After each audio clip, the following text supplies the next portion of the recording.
प्रिय दोस्तों, हर हर महादेव। हाजिर हूँ मैं आप सबों के बीच में आज कुछ ज्ञान की बातें लेकर के, अपने ज्ञानानुसार, अपने सामर्थ्यानुसार।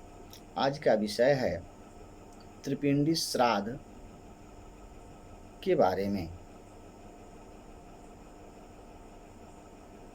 आजकल देखा गया है कि आज बहुत लोग तरह तरह के परेशानियों से पीड़ित हैं।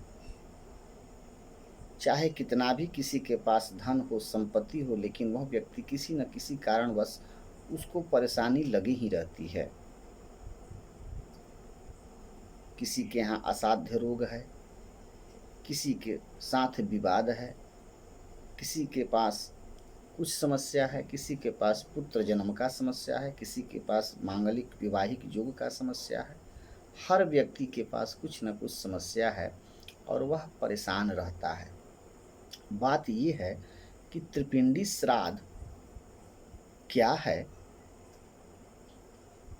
क्यों करना चाहिए, कब करना चाहिए, इसका लाभ क्या है, इसके बारे में आज जानकारी आप सबको हम देने वाले हैं। सामान्यतः एक तो कारण है पितृदोष का निवारण त्रिपिंडी से होता है। पितृदोष क्या है? अपने पितरों से होने वाले तरह तरह की समस्याएं, जिसको हम पितृदोष के रूप में जानते हैं। यदि आपके पितृलोग रुष्ट हैं, नाराज हैं, तो ये विकृतियां आपके घर में हो सकती है। जैसे वंश वृद्धि रुक जाती है, घर में मांगलिक कार्य प्रतिबंध हो जाता है, बच्चे सयाने होते हैं और विवाह में विलंब होने लगता है। विलंब विवाह होने के कारण उसका वैवाहिक जीवन सफल नहीं हो पाता है। आपसी भाई में विवाद होने लगता है। घर में और जमीन, भूमि, भवन, वाहन, ये आपसी मतभेद होने लगते हैं। इसमें कोई असाध्य बीमारी हो जाएगी, जिसमें भी कितना भी पैसे खर्च करें उसका लाभ नहीं मिल पाता है। ये सब पितृदोष के लक्षण होते हैं। अधिकांश पैसा आपका बीमारी में जा रहा है, नाजायज जगह जा रहा है, तो मानकर चलिए ये सब पितृदोष का कारण है। आमदनी आ तो रही है, बरकत नहीं हो रही है। पैसा कहाँ चल जा रहा है? अगर ज़्यादा आपको रोग में, हॉस्पिटल में, अस्पताल में यदि पैसा जाएगा तो बरकत कहाँ से होगी? किसी को आप यदि पैसा उधार भी दे रहे हैं तो व्यक्ति जल्दी आपको देगा नहीं, यदि आपके घर में पितृदोष है। किसी न किसी तरह से वो पैसा आपका फंस जाएगा। मिलते मिलते मिलते मिलते वह पैसा आपको नहीं मिलेगा। उस पैसा जितना आप दिए हैं, उस पैसा को लेने के लिए नाको चना चबाना पड़ जाएगा। उसके लिए आपको विवाद भी हो जाएगा, केस मुकदमा, कोर्ट कचहरी तक भी नौबत आ जाती है पितृदोष के कारण। तो जब जो दोष में इतना दोष है, उस दोष की शांति कैसे होती है, इसके बारे में भी चर्चा हम लोग कर रहे हैं। यदि इस तरह के घर में वस्तु स्थिति है तो ये सब आपके पितृदोष के लक्षण सिद्ध होते हैं। अगर ऐसा दोष हो तो आप तुरंत किसी ब्राह्मण से, जो इसका मर्मज्ञ हो, त्रिपिंडी और श्राद्ध का विद हो, उस ब्राह्मण से आप संपर्क करके इस त्रिपिंडी श्राद्ध को पितृदोष निवारणार्थ अवश्य करा लें। यह श्राद्ध कब होता है? यह श्राद्ध वैसे तो 6 महीना इसके लिए निर्धारित है। कार्तिक, अगहन, पूष, माघ, फाल्गुन और आश्विन मास के पितृपक्ष जो 15 दिन के होते हैं, इसमें यह श्राद्ध आप कर सकते हैं। इसमें तिथि जो है पंचमी है, अष्टमी है, एकादशी है, द्वादशी है, त्रयोदशी है, अमावस्या है। इन तिथियों में त्रिपिंडी श्राद्ध आप कर सकते हैं।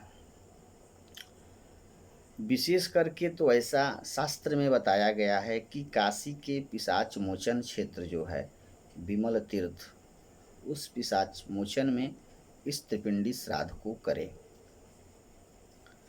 अगर आप वाराणसी से दूर हैं, पिशाच मोचन नहीं आ सकते हैं, कहीं दूर दराज हैं, तो उसके लिए शास्त्र में व्यवस्था बताई गई है।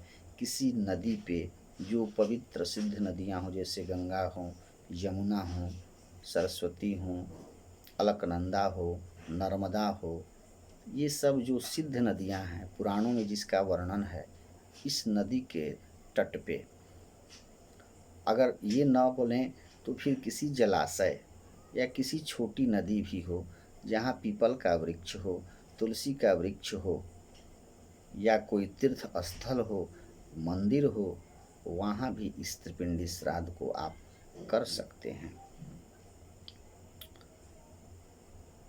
इस त्रिपिंडी श्राद्ध को करने के लिए इसमें कम से कम 3 ब्राह्मण का वर्ण होना आवश्यक है। 5 ब्राह्मण भी वर्णित हो सकते हैं, लेकिन कम से कम 3 और अधिक से अधिक 5। इसका नाम त्रिपिंडी है। इसमें 3 पिंड होता है।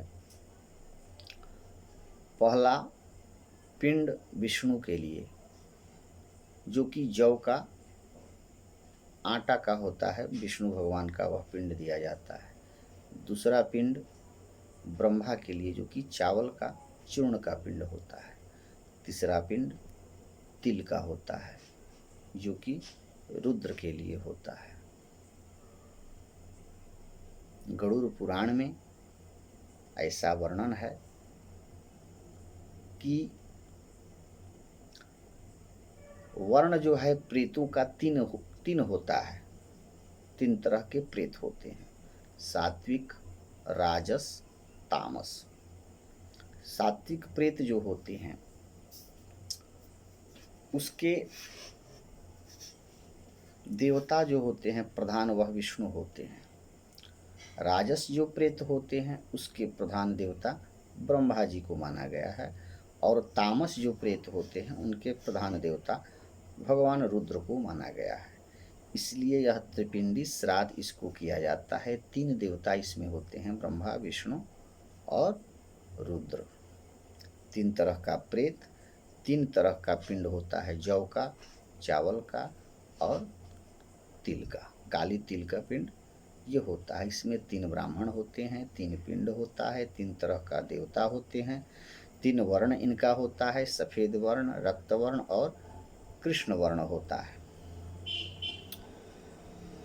सात्विक प्रेत क्या है? सात्विक प्रेत वो होते हैं, जैसे किसी, यह त्रिपिंडी जो है, पहले इसको जान लीजिए। इस त्रिपिंडी को करने के पहले हम लोग कहते हैं ज्ञात, अज्ञात, गोत्राणाम, सर्वाणाम, क्षत्रियाणाम, वर्माणाम। यानी कि जो आपको नॉलेज में है कि फलाना व्यक्ति की अकाल मौत हुई है, वह तो ठीक है। जिसको नहीं भी जानते हैं, आपके 10 पीढ़ी, 5 पीढ़ी, 20 पीढ़ी, 21 पीढ़ी पहले कोई मर गया हो, उसका यथोचित श्राद्ध वगैरह न किया गया हो, वह प्रेत योनि में भटक रहा हो, आपको मालूम न हो कि हमारे कितने पिछले पीढ़ी में कौन कौन लोग मरे हैं, किस तरह से मरे हैं, उन सब के लिए यह त्रिपिंडी श्राद्ध होता है। ज्ञात, अज्ञात, किसी भी संकल्प को करने से पहले उसमें कहा जाता है ज्ञात और अज्ञात, यानी कि जो जानकार में हो उसके लिए भी, और जो हम नहीं जानते हैं उसके लिए भी यह श्राद्ध होता है। मान लीजिए सात्विक प्रेत जो भगवान विष्णु के सानिध्य में रहते हैं, सात्विक प्रेत कौन से हैं? यदि आप ब्राह्मण हैं, ब्राह्मण कुल में जिसकी मुक्ति नहीं हुई है, जो अकाल मौत से भटक रहे हैं, प्रेत योनि में हैं वे सात्विक प्रेत में आते हैं। यदि कोई क्षत्रिय है और उसका अकाल मौत हो गया है, वह उसकी आत्माएं भटक रही है, तो वह राजस प्रेत के अंतर्गत आते हैं। और जो शूद्र का है, वर्ण का है, वैश्य वर्ण का है, उसके कुल में परिवार में कोई प्रेतात्माताएं भटक रही हैं, वह तामस वर्ण में तामस प्रेत में आता है। अब किसी भी वर्ण में, किसी भी जाति में तीनों प्रेत हो सकते हैं। ब्राह्मण के यहाँ भी राजस प्रेत हो सकता है, तामस प्रेत हो सकता है। क्षत्रिय के यहाँ भी सात्विक प्रेत हो सकता है, राजस प्रेत हो सकता है, तामस प्रेत हो सकता है। और तामस प्रेत, तामस यानी कि जो शूद्र वर्ण हैं उनके यहाँ भी तामस प्रेत, राजस प्रेत और सात्विक प्रेत हो सकता है। ये कैसे? मान लीजिए आप ब्राह्मण वर्ण है, आपका जाति ब्राह्मण की है, ब्राह्मण कुल में आप पैदा हुए हैं और आपके 10-20 पीढ़ी पहले पूर्वज किसी क्षत्रिय को मार दिए हों, या उनके प्रताड़ना से कोई क्षत्रिय आत्महत्या कर लिया हो, उसका दोष किसको लगेगा? उस ब्राह्मण को ही लगेगा। और वह जो प्रेत बनेगा तो वह प्रेत राजस प्रेत होगा और वो ब्राह्मण को सताएगा। यदि कोई क्षत्रिय है, आप क्षत्रिय के पूर्वज 20 पीढ़ी पहले, 25 पीढ़ी पहले किसी ब्राह्मण को वह प्रताड़ित किया हो, किसी ब्राह्मण को वह मारा हो, जिसके कारण वह ब्राह्मण की मौत हो गई हो और वह प्रेत योनि में भटक रहा हो, उसका पाप तो उस क्षत्रिय को ही लगेगी। तो वह प्रेत से जो पीड़ा होगी वह क्षत्रिय के कुल में, उसके परिवार में व्याप्त रहेगी। उस क्षत्रिय के यहाँ भी सात्विक प्रेत हो सकता है। यदि मान लीजिए आप ब्राह्मण है, किसी शूद्र वर्ण के जो रोजगार करने वाले, काम करने वाले जो होते हैं, चतुर्थ श्रेणी के जो होते थे, आपके घर में रह करके काम करते थे, उसको आप किसी भी तरह से प्रताड़ित किए, किसी भी तरह से उसको कुछ किए, कष्ट दिए, दुख दिए, उसकी यदि मृत्यु हो गई हो और वह प्रेत योनि में है, तो पहले किसको सताएगा? भले वह चतुर्थ श्रेणी का है, शूद्र वर्ण का है, शूद्र वर्ण का वह तामस प्रेत है, अगर आपकी प्रताड़ना से यदि उसकी मृत्यु हुई है तो वह प्रेत योनि में यदि भटक रहा है तो पहले आपको ही प्रताड़ित करेगा। इसलिए सब कुछ देखते हुए यह सात्विक, राजस, तामस 3 तरह के जो प्रेत होते हैं वह 3 तरह के देवता के अधीन होते हैं। यदि सात्विक प्रेत होगा तो वह ब्रह्म विष्णु कलश का पूजन करके, विष्णु मूर्ति, विष्णु भगवान की मूर्ति का पूजन करके, तर्पण करके वह विष्णु भगवान अपने लोक में उसको स्थान दे देते हैं। यदि आपके यहाँ राजस प्रेत होगा तो भगवान ब्रह्मा का पूजन करना है, भगवान ब्रह्मा का जो कलश होता है उसका पूजन किया जाता है और ब्रह्मा का मूर्ति का पूजन किया जाता है। और उस तरह का जो राजस प्रेत होगा वो ब्रह्मा जी अपने स्थान में उसको वास दे देते हैं। जो इधर उधर आत्माएं भटकती है वो नहीं भटकेगी, वो अपने अपने स्थान पे जा कर के स्थिर हो जाएंगे। यदि तामस प्रेत है, चतुर्थ श्रेणी का यदि जीव है, वह कष्ट के द्वारा मरा है, अकाल मृत्यु उसकी हुई है, किसी न किसी विधि से उसकी मरने में आपका हाथ है, तो वह तामस प्रेत, चाहे आप क्षत्रिय हो चाहे आप ब्राह्मण हो, आपको वह प्रताड़ित करेगा ही करेगा। इसीलिए उस तामस प्रेत को भी रुद्र भगवान की मूर्ति को पूजन करके, रुद्र कलश का पूजन करके और उस रुद्र भगवान के चरणों में उस प्रेत को स्थान दे दिया जाता है। वह प्रेत अपने अपने स्थान में, अपने अपने जगह को लेकर के वह प्रसन्न होते हैं और इसके बाद जो उनके माध्यम से सताया गया है, उनके माध्यम से जो व्यवस्थाएं अव्यवस्थाएं उत्पन्न हुई है, उसमें निजात मिलता है और व्यक्ति कुशल पूर्वक और प्रसन्नता पूर्वक अपने जीवन को निर्वहन करता है।